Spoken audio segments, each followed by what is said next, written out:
China box office వద్ద దంగల్ యుద్ధం చేస్తూ 500 కోట్లను దాటి 1000 కోట్లకు చేరువ కానుంది. ఈ యుద్ధం ముగిసే లోపలే చైనాపై బాహుబలి దండయాత్ర మొదలు కానుంది.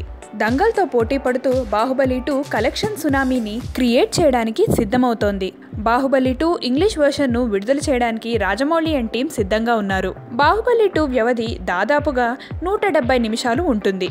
కానీ హాలీవుడ్ రూల్స్ ప్రకారం ఇప్పుడు నిడివి 150 నిమిషాలకు తగ్గిస్తున్నారు.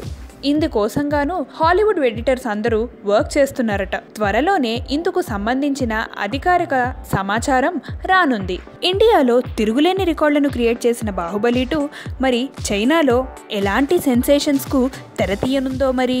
Hi India glitz viewers, this is Kalabhairava.